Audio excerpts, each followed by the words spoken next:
کو کسی بھی قوم میں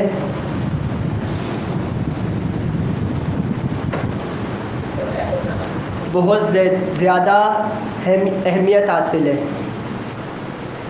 اور جس قوم کے نوجوان صحیح راہ پر گامزن ہوتے ہیں وہ قوم در حقیقت ہر میدان میں ترقی کی راہ حاصل کر لیتی ہے۔ نوجوانوں کی اسی اہمیت کے پیش نظر دین اسلام نے بھی اس طبقے کو، انسانیت کے اس طبقے کو بہت زیادہ اہمیت دی ہے،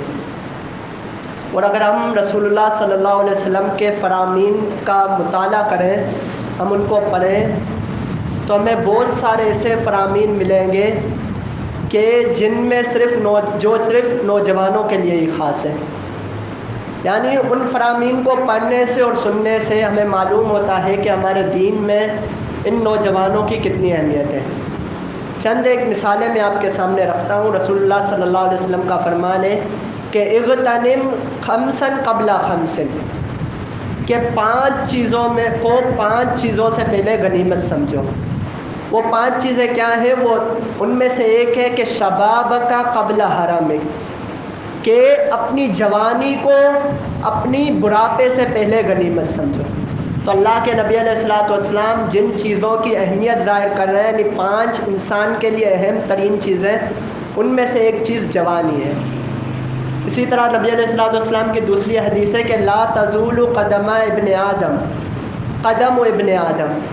کہ ابن آدم کا پاؤں قیامت کے دن اس وقت تک نہیں ہل سکے گا حتیٰ یسأل عن خمس، یہاں تک کہ ان میں وہ 5 سوالوں کے جواب دے دے۔ ان میں سے بھی ایک سوال یہ ہوگا کہ تمہیں اللہ تعالیٰ نے جو جوانی دی تھی، وہ جوانی تم نے کہاں کھپائی، وہ جوانی تم نے کہاں خرچ کی۔ ابھی اس حدیث پر اگر غور کریں ہم، تو قیامت کے دن جو 5 سوال ہوں گے اس میں جوانی کے متعلق 2 سوال ہوں گے۔ کس طرح کہ اللہ رب العالمین ایک سوال کرے گا وہ انسان کی پوری زندگی کے متعلق، یعنی جب سے انسان بالغ ہوا تب سے لے کر مرنے تک پوری زندگی کے متعلق یہ الگ سوال ہوگا، اور ایک سوال جوانی کے متعلق ہوگا جو صرف جوانی کے ساتھ خاص ہے کہ تم نے، اللہ تعالیٰ نے جو تمہیں جوانی عطا کی تھی وہ تم نے کس طرح گزاری۔ تو یہ شریعت میں جوانی کی ایک اہمیت ہے۔ لیکن جوانی کی اس قدر اہمیت ہونے کے باوجود، اور ایک رپورٹ کے مطابق کہ پاکستان میں تقریباً 64% نوجوان ہیں، تو نوجوانوں کی کثرت کسی بھی قوم کے لیے، چاہے وہ قوم کوئی بھی قوم ہو، اگر اس قوم میں نوجوان بہت زیادہ ہیں تو وہ قوم اچھے راستوں کو اپنا سکتی ہے، وہ قوم دنیا اور آخرت میں ترقی حاصل کر سکتی ہے۔ لیکن آج اگر ہم دیکھیں تو ہمارے معاشرے میں، خاص کر ہمارے علاقے کی بات کریں تو نوجوانوں میں مختلف قسم کی بیماریاں پیدا ہو گئی ہیں۔ یہ میں ان بیماریوں کی بات نہیں کر رہا جن کا تعلق انسان کے جسم کے ساتھ ہے۔ وہ بیماریاں تو آپ دیکھتے رہتے ہیں کہ چھوٹی چھوٹی عمر میں جو نوجوان ہیں ان کو ایسی بیماریاں ہو گئی ہیں جسمانی اعتبار سے کہ جو بڑھاپے میں ہونی چاہیے۔ چھوٹی عمر میں ہارٹ اٹیک ہو رہے ہیں۔ میں ان بیماریوں کو چھوڑ کر وہ بیماریاں جو کہ انسان کی روحانیت کے ساتھ تعلق رکھتی ہیں، وہ بہت ساری بیماریاں ہیں کہ جو آج کے نوجوان میں ہمارے معاشرے میں پھیل چکی ہے۔ سب سے پہلی بیماری جو نوجوانوں کے اندر پھیلی ہوئی ہے وہ میں ترتیب کے ساتھ آپ کے سامنے ذکر کروں گا۔ سب سے پہلی بیماری اور ایک سوچ جو ہمارے نوجوانوں کے اندر پھیلی ہوئی ہے وہ یہ ہے کہ یہ جو جوانی اللہ تعالیٰ نے ہمیں دی ہے یہ صرف موج مستی کے لیے ہے، کھیل تماشے کے لیے ہے، اور یہ ہمیں بس اس میں ہمیں عیش کرنا ہے، اس میں ہمیں گھومنا ہے، پھرنا ہے۔ یہ نوجوانوں کی ایک سوچ بن چکی ہے۔ یاد رکھیں بھائیو، یہ جو سوچ ہے یہ ایک کافرانہ سوچ ہے۔ اللہ رب العالمین کا قرآن مجید میں فرمان ہے وَقَالُوا إِنْ هِيَ إِلَّا حَيَاتُنَا الدُّنْيَا نَمُوتُ وَنَحْيَا وَمَا يُهْلِكُنَا إِلَّا الدَّهْرُ، کہ وہ کہتے ہیں کہ یہ تو بس ہماری دنیا کی ہی زندگی ہے، ہم آئے ہیں یہ زندگی گزاریں گے جس طرح چاہیں گے، نموت و نحیا، ہم مرتے ہیں اور زندہ ہوتے ہیں، وما یہلکنا الا الدہر، یہ جو ہم مرتے ہیں یہ صرف زمانے کی گردش کی وجہ سے کہ ایک وقت پورا گزر جاتا ہے، اس کے بعد دوسرا وقت آتا ہے تو پہلے لوگ چلے جاتے ہیں۔ دوسرے مقام پر اللہ تعالیٰ نے کافروں کو ڈانٹتے ہوئے فرمایا کہ ذرہم یأکلوا ویتمتعوا ویلہہم العمل فسوف یعلمون، کہ اے محمد صلی اللہ علیہ وسلم آپ انہیں چھوڑ دیں، یہ کھاتے پیتے رہیں اور یہ فائدہ اٹھاتے رہیں، ویلہہم العمل، اور ان کی جو امیدیں ہیں وہ انہیں گمراہ کر دیں، فسوف یعلمون، ان قریب یہ جان لیں گے، من یأتیہ العذاب، کہ جب ان کے پاس عذاب آئے گا۔ تو یہ سوچ جو ہے یہ ایک کافرانہ سوچ ہے کہ انسان دنیا میں آیا ہے تو یہ دنیا اس کی موج مستی کے لیے ہے، یہ دنیا اس کے کھیل کود کے لیے ہے، یہ دنیا اس کے جس طرح اس کی مرضی ہو وہ گزارنے کے لیے۔ اور آج اگر ہم ہمارے نوجوانوں کو دیکھیں تو ان میں یہ سوچ ہے، وہ کہتے ہیں کہ جوانی ہے تو بس جوانی عیش میں گزارو، جوانی مزے کرو، جوانی مزے کرتے ہوئے گزارو۔ اب سوال پیدا ہوتا ہے کہ یہ تو کافروں کی سوچ ہے، تو ہم اپنی زندگی پوری اور ہم اپنی جوانی کس طرح گزاریں؟ تو اللہ رب العالمین نے قرآن مجید میں ہمیں بھی یہ بتا دیا کہ وما خلقت الجن والانس الا لیعبدون، کہ میں نے جنوں اور انسانوں کو صرف اپنی عبادت کے لیے پیدا کیا ہے۔ اور رسول اللہ صلی اللہ علیہ وسلم کا فرمان ہے کہ دنیا سجن المؤمن و جنت الکافر، کہ یہ جو دنیا کی زندگی ہے یہ مومن کے لیے ایک قید خانہ ہے۔ مومن چاہے جوان ہو، چاہے بچہ ہو، چاہے بوڑھا ہو، یہ دنیا اس کے لیے ایک قید خانہ ہے، وہ جنت الکافر، اور کافر کے لیے جنت ہے۔ کس طرح کہ جنت میں انسان جب جائے گا نا تو وہاں پر اسے کوئی بھی روک ٹوک نہیں ہوگی۔ اسی طرح کافر کا معاملہ اس دنیا میں، لیکن مومن ایک بندہ اگر جیل میں ہو تو آپ سوچ سکتے ہیں کہ اس پر کس قدر پابندیاں ہوں گی کہ یہ نہیں کرنا، اس وقت کھانا ملے گا، اگر اس وقت نہیں کھایا تو پھر چاہے پورا دن بھوکا رہ جائے اسے کھانا نہیں ملے گا، بہت ساری پابندیاں ہوں گی، ایک چار دیواری ہے اس سے باہر وہ نہیں نکل سکتا۔ تو مومن کو اللہ تعالیٰ نے کہا ہے کہ تمہیں دنیا میں اسی طرح رہنا ہے کہ جو حدود اللہ تعالیٰ نے مقرر کی ہے تم اس سے 1 انچ بھی باہر نہیں جا سکتے۔ الدنیا سجن المؤمن و جنت الکافر۔ تو یہ سوچ اگر ہمارے ہم نوجوانوں کے اندر یا مسلمانوں کے اندر موجود ہے تو ہمیں اس سوچ کو ختم کرنا چاہیے۔ اللہ رب العالمین نے یہ زندگی ہمیں موج مستی کے لیے نہیں دی، بلکہ اللہ رب العالمین نے یہ زندگی، یہ جوانی خاص کر ہمیں اس لیے دی ہے کہ تاکہ ہم اللہ رب العالمین کی عبادت کریں۔ اور جو شخص اس جوانی کو، جو جوانی اللہ رب العالمین کی بہت بڑی نعمت ہے، جو شخص اس جوانی کو اس طریقے سے گزارے گا جس طرح اللہ رب العالمین نے حکم دیا، اور وہ حکم کیا ہے کہ اللہ رب العالمین کی عبادت کرنی ہے، تو اس کو فائدہ کیا ہوگا؟ رسول اللہ صلی اللہ علیہ وسلم کی حدیث ہے کہ 7 قسم کے لوگ، سبعۃ یظلھم اللہ فی ظلہ یوم لا ظل الا ظلہ، کہ قیامت کے دن 7 قسم کے لوگ ایسے ہوں گے کہ جن کو اللہ رب العالمین اپنے عرش کے سائے کے نیچے رکھے گا۔ یوم لا ظل الا ظلہ، اس دن اس سائے کے علاوہ کوئی سائے بھی نہیں، کوئی اور سایہ ہوگا بھی نہیں۔ ان میں سے ایک رسول اللہ صلی اللہ علیہ وسلم نے فرمایا کہ وہ شاب نشا بعبادت اللہ، ان 7 قسم کے لوگوں میں سے ایک وہ نوجوان ہوگا جس نے اپنی پوری جوانی اللہ کی عبادت میں گزار دی، یعنی اللہ کی عبادت کرتے ہوئے اس نے اپنی جوانی وقف کر دی۔ تو یہ فائدہ ہے کہ اللہ رب العالمین نے جس مقصد کے لیے ہمیں بھیجا ہے،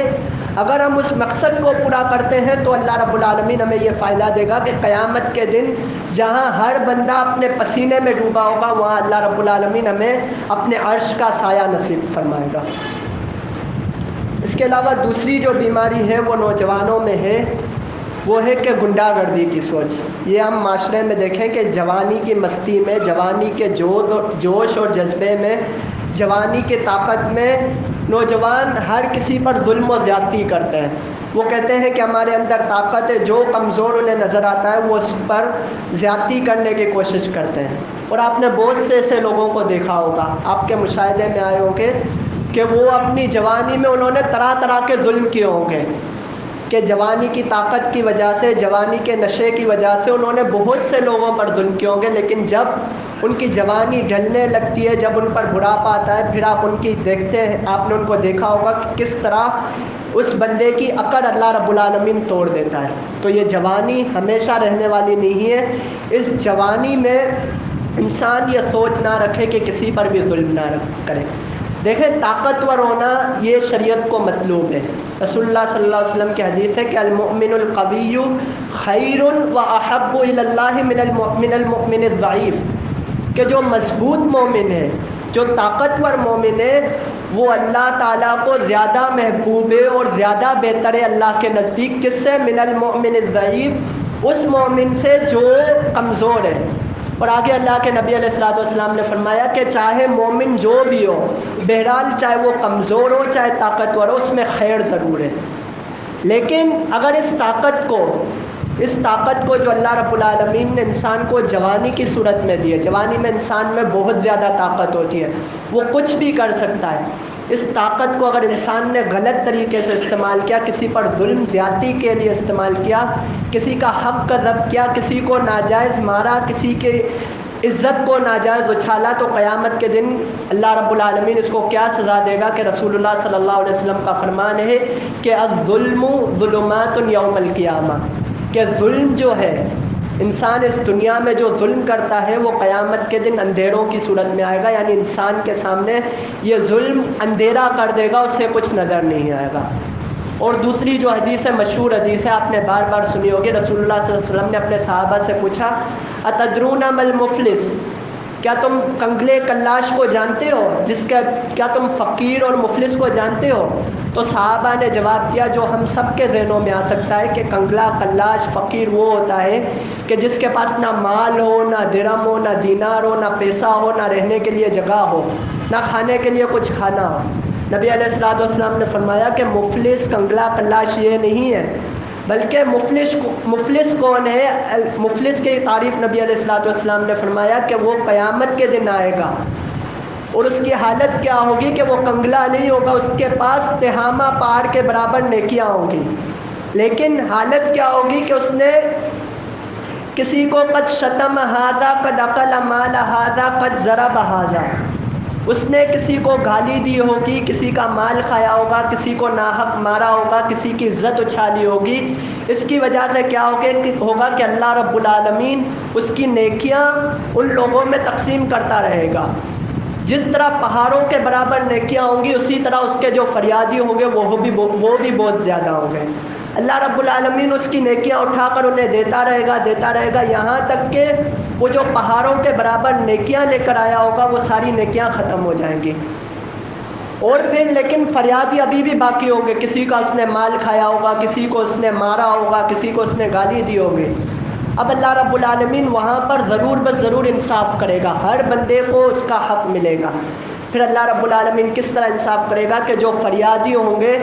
ان کے گناہ اٹھا کر اللہ رب العالمین اس مفلس بندے کے سر پہ ڈال دے گا. اور اس طرح جب وہ فریادی ختم ہوں گے تو جس وقت جتنی وہ نیکیاں لے کر آیا ہوگا، فریادیوں کے ختم ہونے کے بعد اس کی نیکیاں اتنے ہی گناہوں میں تبدیل ہو جائیں گی اور پھر یہ بندہ اندھے منہ جہنم میں ڈال دیا جائے گا. تو یہ ظلم کا ایک بہت بڑا نقصان ہے کہ جو انسان جوانی کے موج مستی اور جوانی کی طاقت میں انسان کر بیٹھتا ہے. اور تیسری جو ہے نوجوانوں کی بری عادت جو آج ہمارے معاشرے میں دیکھیں، وہ ہے کہ نوجوان غیروں کی بہت زیادہ مشابہت کرتے ہیں، بہت زیادہ غیروں کی مشابہت کرتے ہیں، یعنی غیر مسلموں کی مشابہت کرنے کی بہت زیادہ کوشش کرتے ہیں اور ان کو فالو بہت زیادہ کرتے ہیں. اور یہ کوئی ایسی بات نہیں ہے کہ یہ اچانک ہوا ہے. رسول اللہ صلی اللہ علیہ وسلم نے 1400 سال پہلے اس کی پیشن گوئی کر دی تھی. کس طرح؟ رسول اللہ صلی اللہ علیہ وسلم کا فرمان ہے لَتَتَّبِعُنَّ سُنَنَ مَنْ كَانَ قَبْلَكُمْ حَذْوَ الْقَذَّةِ بِالْقَذَّةِ، کہ تم سے پہلے لوگوں کی اس طرح پیروی کرو گے جس کہ تم ایک پاؤں کے برابر ان کی پیروی کرو گے، یعنی ہر قدم پر ان کی پیروی کرو گے. کس طرح کہ جہاں پر وہ قدم رکھیں گے تم بھی کوشش کرو گے کہ تم بھی وہیں پر قدم رکھو، 1 انچ بھی ادھر ادھر نہ ہو. آگے اللہ کے نبی علیہ الصلوۃ والسلام نے اس کی مثال دی کہ حتی لو دخلوا جحر رب لدخلتموہ، کہ اگر وہ کسی بل میں داخل ہونے کی کوشش کریں گے تو تم بھی کوشش کرو گے کہ ان کے پیچھے اس بل میں داخل ہو جاؤ، یعنی اس قدر تم ان کے پیچھے پاگل ہوئے ہو گئے. صحابہ کرام رضوان اللہ علیہ مجمعین نے سوال کیا کہ الیہود والنصارى، اللہ کے نبی آپ جن کی بات کر رہے ہیں یعنی ہم مسلمان جن کی پیروی کریں گے، کیا وہ یہود و نصارہ ہوں گے؟ نبی علیہ الصلوۃ والسلام نے فرمایا فمن، یہود و نصارہ کے علاوہ کون ہوں گے؟ اب اس حدیث پر ہم غور کریں اور آج کے نوجوانوں کو دیکھیں تو ہر نوجوان نے کوئی نہ کوئی سیلیبریٹی بنایا ہوا ہے اور وہ اس کے پیچھے چلنے کی کوشش کرتا ہے۔ دیکھیں یہ جو ایکٹر اور یہ جنہیں سیلیبریٹیز اور اسٹارز کہا جاتا ہے، اگر ہم کچھ عرصہ پہلے چلے جائیں تو ان کو میراثی اور گویہ اور ایسے بدترین ناموں سے پکارا جاتا تھا، اور اس وقت ان کا جو پیشہ تھا اس کی کوئی حیثیت نہیں ہوتی تھی، لیکن یہ باقاعدہ ایک پلاننگ کے تحت ان کے پیشے کو ایک اہمیت دی گئی ہے اور ان کو اسٹارز کے نام سے یاد کیا جاتا ہے، ان کو سیلیبریٹیز کہا جاتا ہے، اور ان کو پھر ان کے ہر چیز معاشرے میں دکھائی جاتی ہے کہ یہ کس طرح چلتے ہیں، یہ کس طرح کھاتے ہیں، یہ کس طرح پیتے ہیں، تاکہ نوجوان طبقہ ان کے پیچھے چلتا رہے۔ جبکہ اگر ہم پیچھے چلے جائیں تو ان کی معاشرے میں کوئی وقت نہیں ہوتی تھی، یہ جو ایکٹ کرتے ہیں، جو فلمیں کرتے ہیں، جو گانے گاتے ہیں، ان کی معاشرے میں کوئی بھی حیثیت نہیں ہوتی تھی، لیکن باقاعدہ ایک پلاننگ کے تحت ان کو معاشرے میں ایک باوقار حیثیت دی گئی ہے کہ یہ معاشرے کے بڑے ہی باوقار شہری ہے، یہ معاشرے کا بڑا ہی باوقار حصہ ہے، جو شخص ان کے طور طریقوں کو اپنائے گا وہ معاشرے میں باوقار کہلائے گا۔ تو نوجوان، چونکہ یہ میڈیا کے ذریعے نوجوان ان کے پیچھے چل رہے ہیں، لیکن اللہ کے نبی علیہ الصلوۃ والسلام کے دور میں بھی ایک نوجوان تھا۔ میں بس یہ مثال بیان کرنے کا مقصد مجھ کو اور اپنے نوجوان بھائیوں کو یہ بتانا ہے کہ ہمیں اپنا آئیڈیل کس کو بنانا چاہیے۔ اللہ کے نبی علیہ الصلوۃ والسلام کے دور میں بھی ایک نوجوان تھا جس نے اپنے لیے ایک سیلیبریٹی کو منتخب کیا تھا، جس نے اپنا آئیڈیل بنایا تھا۔ وہ نوجوان کون تھا؟ عبداللہ بن عمر رضی اللہ تعالیٰ عنہ۔ صحیح بخاری میں ہے کہ عبداللہ بن عمر رضی اللہ تعالیٰ عنہ کہیں سفر پہ جاتے تو راستے میں مخصوص جگہوں پر رک کر کہیں نماز پڑھتے اور کہیں وہ اس طرح بیٹھ جاتے کہ جس طرح بندہ پیشاب اور پاخانہ کرنے کے لیے بیٹھتا ہے۔ اور اس کی وجہ کیا ہوتی؟ دیکھیں یہ ہوتا ہے کہ سیلیبریٹی انسان کس کو بناتا ہے۔ عبداللہ بن عمر رضی اللہ تعالیٰ عنہ کے شاگرد نے ان سے پوچھا کہ عبداللہ آپ کو تو پیشاب بھی نہیں لگا تھا، آپ کو تو پاخانے کی بھی حاجت نہیں تھی، پھر آپ اس فلاں جگہ پر کیوں بیٹھے؟ تو عبداللہ بن عمر رضی اللہ تعالیٰ عنہ نے جواب دیا کہ میں جب نبی علیہ الصلوۃ والسلام کے ساتھ سفر پر نکلتا تھا تو نبی علیہ الصلوۃ والسلام نے راستے میں جہاں جہاں نماز پڑھی ہے، جہاں جہاں نبی علیہ الصلوۃ والسلام پیشاب اور پاخانے کے لیے اترے ہیں، میں نے وہ جگہیں نوٹ کر لی ہیں۔ تو میں بھی کوشش کرتا ہوں کہ میں اگرچہ مجھے پیشاب نہ بھی لگاؤ لیکن اللہ کے نبی علیہ الصلوۃ والسلام کے قدم اس جگہ پر پڑے ہیں، اللہ کے نبی علیہ الصلوۃ والسلام کی پیشانی اس جگہ پر لگی ہے، تو میں بھی سوچتا ہوں کہ یہاں پر کم از کم سجدہ کر لوں، یہاں پر میں اپنے پاؤں لگا لوں۔ یہ ہوتی ہے فالو کرنا۔ اس طرح صحابہ کرام رضوان اللہ علیہ مجمعین اللہ کے نبی علیہ الصلوۃ والسلام کو فالو کرتے ہیں۔ اور آج ہم اپنا موازنہ کر لیں، ہمارے بال جس طرح ہم دیکھتے ہیں کہ جو ہماری نظر میں کوئی سیلیبریٹی ہے، جو ہماری نظر میں کوئی اسٹار ہے، ہم چاہتے ہیں کہ ہمارے بال بھی بالکل اسی طرح ہو، ہماری داڑھی کا شیپ، ہمارے کپڑوں، ہماری وضاحت، ہمارے جوتے، ہر چیز ہم اس کی طرح بنانا چاہتے ہیں۔ تو یہ فرق ہے کہ ہم نے ہمارا آئیڈیل اور ہمارا اسٹار جو ہے ہم نے کسے بنایا۔ اللہ تعالیٰ نے بھی ہمیں یہی حکم دیا جو عبداللہ بن عمر نے کہا ہے، کیا ہے کہ اللہ تعالیٰ کا فرمان ہے کہ لقد کان لکم فی رسول اللہ اسوۃ حسنہ، کہ تمہارے لیے آئیڈیل اور نمونہ کوئی اور نہیں ہے بلکہ محمد رسول اللہ صلی اللہ علیہ وسلم ہے۔ تو اپنے آپ کو ہمیں چیک کرنا چاہیے کہ ہم نے اپنا آئیڈیل اور نمونہ ان مراسیوں کو بنایا ہے یا ان گویوں کو بنایا ہے، یا ہم نے اپنا آئیڈیل اور نمونہ محمد رسول اللہ صلی اللہ علیہ وسلم کو بنایا۔ اس کے بعد چوتھی جو بیماری ہے نوجوانوں کے اندر، وہ ہے نشہ آور اشیاء کا استعمال۔ آج معاشرے میں نوجوانوں کو دیکھیں تو نشہ آور اشیاء کا بہت زیادہ استعمال کرتے ہیں، اور اس میں ایک بری بات یہ بھی ہے کہ نوجوان جو نشہ آور اشیاء کا استعمال کرتے ہیں، یہ بعض تو اس کے عادی ہیں، لیکن کچھ نوجوان اتنے بھی بے وقوف ہیں کہ وہ اس کو بطور فیشن کے استعمال کرتے ہیں۔ یعنی بہت سے ایسے بھائیوں کو دیکھا گیا ہے کہ وہ سگریٹ جو ہوتی ہے وہ اس کو بطور فیشن کے، یعنی معاشرے میں وہ ایک اچھے لگیں، اس اعتبار سے وہ پیتے ہیں۔ کہیں دور نکل جائے، دوستوں کے ساتھ نکل جائے، ویسے وہ سگریٹ پینے کے عادی نہیں ہوتے، لیکن چونکہ اس کے جو دوست ہیں وہ سارے سگریٹ پیتے ہیں۔ اب اگر وہ سگریٹ نہیں پیے گا، یہ معاشرہ ہمارا ایسا بن چکا ہے، نوجوان اس چیز کو جانتے ہیں، اگرچہ ہم زبان سے اس کا اقرار نہیں کرتے لیکن نوجوان اس کو جانتے ہیں۔ ایک گروپ کہیں باہر جاتا ہے گھومنے کے لیے، ان میں سے کچھ ایسے ہوتے ہیں کہ جو سگریٹ وغیرہ اور نشہ اور اشیاء سے دور ہوتے ہیں، لیکن چونکہ سارے دوست پی رہے ہیں، سگریٹ پی رہے ہیں، گٹکے کھا رہے ہیں، شرابیں پی رہے ہیں،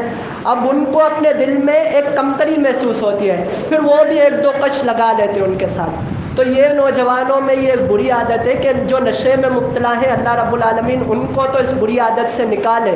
لیکن کچھ ایسے بھی بے وقوف ہیں جو اس کو بطور فیشن کے استعمال کرتے ہیں۔ بھائی یہ آپ یاد رکھیں کہ دیکھیں یہ ہماری سوچ کی کمی ہے، وہ جو کر رہے ہیں وہ غلط کر رہے ہیں، وہ آپ کے دوست ہیں، اگر ان میں سے کوئی شراب پیتا ہے، کوئی سگریٹ پیتا ہے، کوئی گٹکا کھاتا ہے تو وہ غلط کر رہے ہیں۔ آپ ان کے ساتھ رہتے ہوئے بھی اگر اس چیز سے بچے ہوئے ہیں تو اللہ رب العالمین کا احسان مانیں خود پر، یہ اللہ رب العالمین کی آپ پر بہت بڑی نعمت ہے، اس کو سمجھیں اور اس میں کسی بھی کمتری کا شکار نہ ہو۔ یہ آپ نے دیکھا ہوگا، اللہ رب العالمین ہماری اصلاح کرے۔ اور یہ نشہ اس قدر بری چیز ہے، اللہ رب العالمین اس کے بارے میں فرماتا ہے کہ انما یرید الشیطان ان یوقع بینکم العداوۃ والبغضاء فی الخمر والمیسر، کہ شیطان یہ ارادہ کرتا ہے کہ وہ تمہارے درمیان دشمنی اور بغض شراب کے ذریعے سے اور جوا کے ذریعے سے پھیلا دے۔ شراب نشہ آور چیز ہے، تو نشہ آور چیزیں استعمال کرنے سے انسانوں کے آپس کے تعلقات یہ بہت زیادہ شیطان اس کے ذریعے سے خراب کرتا ہے، تو نوجوانوں کو اس چیزوں سے بچنا چاہیے۔ اب دیکھیں بیماریاں تو اس کے علاوہ بہت ساری ہیں، وقت مکمل ہو گیا ہے، میں اختصار کے ساتھ ایک دو اور بیماریاں آپ کے سامنے ذکر کر دیتا ہوں کہ نوجوانوں میں ایک بیماری وہ عشق پرستی ہے۔ معاشرے میں دیکھیں کہ ہر نوجوان چاہے وہ لڑکا ہو چاہے وہ لڑکی ہو، وہ عشق پرستی میں مبتلا ہے۔ ہر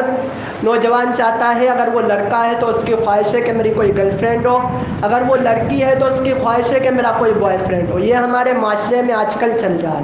تو اس سے بھی ہمیں رکنا چاہیے۔ اور جو نوجوان اس چیز سے بچے ہوئے ہیں، یعنی وہ اس بری چیز گرل فرینڈ بوائے فرینڈ کے چکر سے نکلے ہوئے ہیں، تو پھر ان میں ایک اور برائی یہاں آ جاتی ہے کہ جب ان کی منگنی ہوتی ہے تو پھر وہ یہ سمجھتے ہیں کہ اب منگنی کے بعد ہمارے لیے ہماری منگیتر یا جو لڑکی ہوتی ہے وہ سمجھتی ہے کہ اب یہ ہمارا منگیتر، اب ہمارے لیے ہر چیز جائز ہے۔ یاد رکھیں جب تک ایک لڑکا اور لڑکی آپس میں نکاح نہیں کر لیتے، ان کے درمیان کوئی بھی نہ بات چیت کرنا، نہ گھومنا پھرنا، کچھ بھی چیز شریعت نے حلال نہیں کی۔ اگر آپ کو اپنے ساتھی کے ساتھ گھومنا ہے، پھرنا ہے، اس کے ساتھ باتیں کرنی ہے،